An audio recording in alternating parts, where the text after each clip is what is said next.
नमस्कार और स्वागत है। देखिए, आज हम वैदिक ज्योतिष के एक ऐसे भाव की गहराई में उतरने वाले हैं जिसे सच कहूं तो अक्सर गलत समझा जाता है। जी हाँ, हम बात कर रहे हैं दूसरे भाव की, यानी धन भाव की।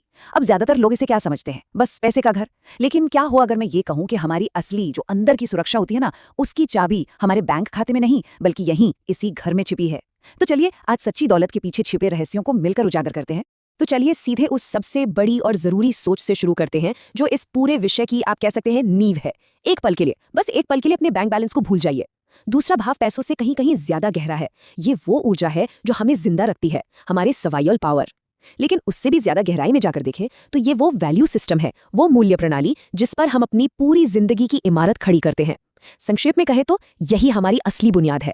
अच्छा, इसे समझने के लिए जरा सोचिए कि ज्योतिष काम कैसे करता है। देखिए, हर भाव ना अपने पिछले भाव से ही नेचुरली डेवलप होता है। तो पहला भाव यानी लग्न, वो सबसे बुनियादी सवाल का जवाब देता है, मैं कौन हूँ। ये हमारी पहचान है, हमारा अस्तित्व। और इसके ठीक बाद लॉजिकली अगला सवाल क्या उठता है? यही ना कि ठीक है, अगर मैं ये हूँ तो फिर मेरी कीमत क्या है, मेरा मूल्य क्या है। और यहाँ हम सिर्फ पैसों की बात नहीं कर रहे हैं, बिल्कुल नहीं। हम बात कर रहे हैं आत्ममूल्य की, सेल्फ वर्थ की। दूसरा भाव उन सभी संसाधनों के बारे में है जिनकी हमें अपने इस अस्तित्व को बनाए रखने के लिए जरूरत पड़ती है। तो इस मूल्य की अवधारणा को पूरी तरह समझने के लिए चलिए इसे ईंट दर ईंट बनाते हैं। ऐसा सोचिए कि दूसरा भाव एक मंदिर की तरह है और ये मंदिर 3 मजबूत स्तंभों पर टिका हुआ है। इनमें से हर स्तंभ बहुत जरूरी है और तीनों मिलकर ही हमारी भौतिक और भावनात्मक सुरक्षा की पूरी संरचना को थामे हुए हैं। तो पहला स्तंभ वो है जिसे हम सब जानते हैं, जमा किया हुआ धन, एक्यूमुलेटेड वेल्थ। लेकिन यहाँ एक बहुत जरूरी बारीकी है, इसे ध्यान से समझना होगा। हम महीने की तनख्वाह की बात नहीं कर रहे हैं। जरा सोचिए, किसी की आमदनी बहुत ज्यादा है, लाखों में है, लेकिन महीने के अंत में कुछ भी नहीं बचता।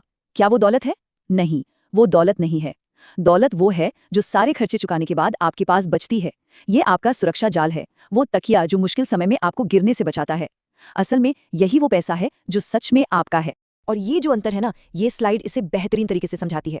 11वें भाव को एक तेज बहती नदी की तरह समझिए। ये है आपके इनकम, पैसा जो लगातार आ रहा है, बह रहा है। लेकिन दूसरा भाव वो उस नदी पर बना बांध या कह लीजिए एक रेजर्वॉयर है जहां पानी जमा होता है। अब सोचिए, आपकी नदी में कितना भी पानी क्यों ना हो, अगर आपके उस रेजर्वॉयर में छेद है तो वो कभी भरेगा क्या? कभी नहीं। असली फाइनेंशियल सिक्योरिटी उस बहाव से नहीं बल्कि उस भंडार से आती है। ठीक है, तो एक बार जब हमारे पास ये भौतिक स्तंभ आ गया तो हम आते हैं दूसरे और कहीं ज्यादा निजी स्तंभ पर, और वो है धन का मनोविज्ञान, साइकोलॉजी ऑफ मनी। क्योंकि जरा सोचिए, एक रेजर्वॉयर होने का फायदा ही क्या अगर हमें यही नहीं पता कि पानी को सहेजना कैसे है। आपका दूसरा भाव पैसे के साथ आपके रिश्ते को, आपके रिलेशनशिप को उजागर करता है। आप अपने फाइनेंशियल फैसले तर्क से लेते हैं या डर से? पैसा आपका दोस्त है या दुश्मन? अब मान लीजिए आपके वित्तीय व्यवहार की जो पूरी स्क्रिप्ट है ना, वो यहीं लिखी जाती है। ये सवाल खुद से पूछना बहुत जरूरी है। जब आप अपने बैंक खाते को देखते हैं तो कैसा महसूस होता है? क्या चिंता होती है? क्या हर एक पैसे को कस कर कंट्रोल करने की कोशिश करते हैं? या क्या आप इसे एक ऊर्जा के रूप में देखते हैं जिसका आनंद भी लिया जा सकता है और जिसे बढ़ाया भी जा सकता है? आपकी कुंडली का दूसरा भाव इन्हीं गहरे सवालों का जवाब दे सकता है जो आपके फाइनेंशियल पैटर्न को कंट्रोल करते हैं। और अब आता है तीसरा स्तंभ जो अक्सर लोगों को हैरान कर देता है, और वो है वाणी कर्मा, स्पीच कर्मा। जी हाँ, आपके बोलने का तरीका सीधे तौर पर आपकी समृद्धि से जुड़ा है। दूसरा भाव आपके चेहरे पर, आपकी आवाज पर, आपके शब्दों पर राज करता है। जरा एक सेल्समैन के बारे में सोचिए जो अपनी मीठी बातों से एक बड़ी डील पक्की कर लेता है, और वहीं दूसरी तरफ एक ऐसे व्यक्ति के बारे में सोचिए जो अपने कड़वे शब्दों से बना बनाया मौका गवा देता है। आपके शब्द आपकी फाइनेंशियल रियलिटी बनाते हैं। आपकी जो संवाद करने, मनाने और जुड़ने की क्षमता है ना, वो यहीं से आती है। ठीक है, तो अब जब हमारी नींव तैयार हो गई है तो चलिए इस पर कुछ रंग भरते हैं। अब अगले हिस्से में हम एक तेज और बड़े ही ऊर्जावान सफर पर चलेंगे। हम ये देखेंगे कि जब अलग अलग ग्रह दूसरे भाव में बैठते हैं तो वो आपकी फाइनेंशियल कहानी को कैसे प्रभावित करते हैं।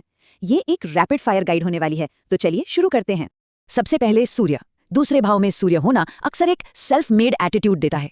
ये उस राजा की ऊर्जा है जो कहता है मैं अपना साम्राज्य खुद बनाऊंगा। पारिवारिक प्रतिष्ठा, फैमिली प्राइड इनके लिए बहुत जरूरी होता है। और हाँ, अक्सर धन के रास्ते में पिता या किसी अथॉरिटी फिगर का, चाहे अच्छे के लिए हो या बुरे के लिए, एक बड़ा प्रभाव जरूर होता है। ऐसे लोग अपने काम के जरिए पहचान और सम्मान चाहते हैं। अब आते हैं चंद्रमा पर। जैसे चंद्रमा समुद्र में ज्वार भाटा लाता है ना, बिल्कुल वैसे ही ये आपके फाइनेंस में भी उतार चढ़ाव ला सकता है। पैसे के साथ इमोशनल कनेक्शन बहुत मजबूत होता है। खुशी में जश्न मनाने के लिए खर्च कर दिया या दुख में खुद को बहलाने के लिए शॉपिंग कर ली, ये बहुत आम बात हो सकती है। यहाँ चुनौती बस एक इमोशनल एंकर खोजने की है ताकि फाइनेंशियल नाव लहरों में बह ना जाए। इसके बाद है मंगल। मंगल तो समझिए एक रेस कार के इंजन की तरह है। ये आपको फाइनेंशियल टारगेट तक बहुत तेजी से पहुंचा सकता है, लेकिन अगर आपने स्पीड कंट्रोल नहीं की तो क्रैश भी हो सकता है। जितनी तेजी से पैसा आता है उतनी ही तेजी से खर्च करने की आदत होती है। और वाणी, वो भी एक तीर की तरह सीधी और तेज होती है, जो कभी दरवाजे खोल सकती है तो कभी विवाद भी पैदा कर सकती है। अब बात करते हैं बुध की। दूसरे भाव में बुध होना, इसका मतलब है कि आपके दिमाग में एक फाइनेंशियल सुपर कंप्यूटर लगा है। ऐसे लोग हिसाब किताब में तेज होते हैं, मौके ढूंढने में माहिर होते हैं और सबसे जरूरी, अपनी वैल्यू दूसरों तक पहुंचाने में एक्सपर्ट होते हैं। ये राशि चक्र के जन्मजात सेल्स पर्सन हैं, जो अपनी बुद्धि और अपनी बातों से किसी को भी कुछ भी बेच सकते हैं। फिर आते हैं बृहस्पति यानी जुपिटर। बृहस्पति धन के घर में एक बुद्धिमान माली की तरह है। ये जिस भी चीज को छूते हैं ना, वो बढ़ने लगती है, एक्सपैंड होने लगती है। ये फाइनेंस में एक नेचुरल विस्तार लाता है और अक्सर ये होता है ज्ञान के जरिए। पढ़ाना, सलाह देना या कोई भी ऐसा फील्ड जहां ज्ञान बांटा जाता है, वो समृद्धि का स्रोत बन सकता है। और हाँ, ऐसे व्यक्ति की बातों का बहुत सम्मान होता है। अब बारी है शुक्र की, वीनस। दूसरे भाव में शुक्र होना मतलब सुंदर चीजों के लिए एक मिडास टच होना। धन अक्सर लग्जरी, कला, गहनों के रूप में आता है। आवाज आमतौर पर बहुत मीठी और आकर्षक होती है, जो कि एक बहुत बड़ा प्लस पॉइंट हो सकता है। और प्रॉस्पेरिटी, वो अक्सर क्रिएटिव इंडस्ट्री से आती है, जैसे फैशन, डिजाइन, एंटरटेनमेंट या ब्यूटी। और अब शनि, सैटर्न। शनि एक धैर्यवान आर्किटेक्ट है। ये फाइनेंशियल साम्राज्य को ईंट दर ईंट, धीरे धीरे लेकिन एक ठोस नींव पर बनाता है। ये जल्दी अमीर बनने वाली स्कीम नहीं है, बल्कि ये लंबी अवधि की सुरक्षा का वादा है। ये बचत और अनुशासन का असली मूल्य सिखाता है। अक्सर ये एक ऐसे बचपन का भी संकेत देता है जहां ये सिखाया गया था कि हर एक पैसा मायने रखता है। राहु तो एक वाइल्ड कार्ड है। ये अचानक अनएक्सपेक्टेड गेन्स ला सकता है, जैसे शेयर बाजार में एक बड़ा मुनाफा या विदेश से कोई बड़ी डील। लेकिन ये एक बवंडर भी है, जो खर्चों को पूरी तरह से असंतुलित कर सकता है। और वाणी, वो मैग्नेटिक हो सकती है, लेकिन उसमें बढ़ा चढ़ाकर बोलने की या कुछ हटके अपरंपरागत होने की आदत भी हो सकती है। और आखिर में केतु वैराग्य और डिटैचमेंट का प्रतीक है। दूसरे भाव में केतु होने पर इंसान भौतिक दुनिया से एक तरह का अलगाव महसूस कर सकता है।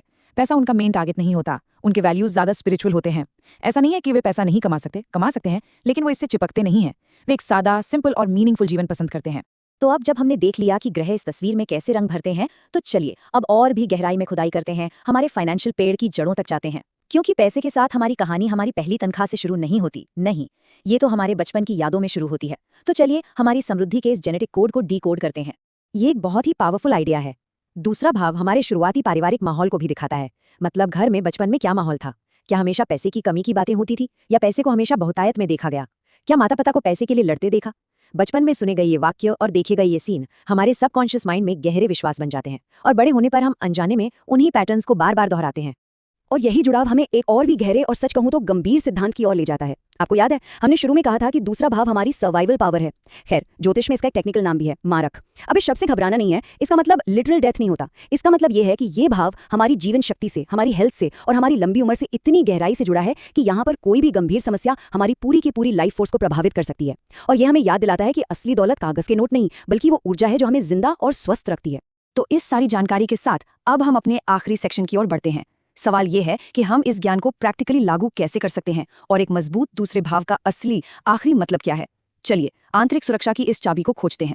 तो अगर कोई अपने फाइनेंशियल मैप का विश्लेषण करना चाहे तो यहाँ एक 5 स्टेप गाइड है। पहला, दूसरे भाव में कौन सी राशि है। दूसरा, उस राशि का स्वामी ग्रह जिसे हम धनेश यानी धन का स्वामी कहते हैं, वो कुंडली में कहाँ बैठा है और कितना मजबूत है। तीसरा, क्या कोई ग्रह उस घर में खुद बैठा है। चौथा, आय के घर यानी 11वें भाव से इसका क्या कनेक्शन है। और आखिर में अभी कौन सी दशा चल रही है, मतलब किस ग्रह का टाइम पीरियड चल रहा है। ये 5 स्टेप्स आपको आपकी फाइनेंशियल कहानी का करीब करीब 80% हिस्सा बता देंगे। और इसी के साथ हम आज के इस विश्लेषण के सबसे महत्वपूर्ण निष्कर्ष पर पहुंचते हैं।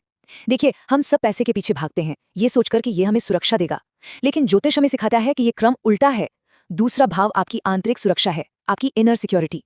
जब कोई इंसान अंदर से मूल्यवान और सुरक्षित महसूस करता है ना, तो बाहरी धन को टिकने के लिए एक जगह मिल जाती है। लेकिन अगर अंदर से ही कमी महसूस होती है, तो दुनिया का सारा पैसा भी उस खालीपन को नहीं भर सकता। असली दौलत अंदर से बाहर की ओर बनती है। ज्योतिष सिर्फ भविष्य बताने का कोई टूल नहीं है, ये हमें हमारे गहरे पैटर्न्स दिखाता है, ताकि हम उन्हें समझ सके और उन पर काम कर सके। तो अब जब धन, मूल्य और आत्मसम्मान के इस गहरे कनेक्शन को समझ लिया है, तो सवाल ये उठता है, क्या हम इस ज्ञान का इस्तेमाल अपने फाइनेंशियल जीवन में महारत हासिल करने के लिए तैयार हैं? इस पर सोचिएगा जरूर।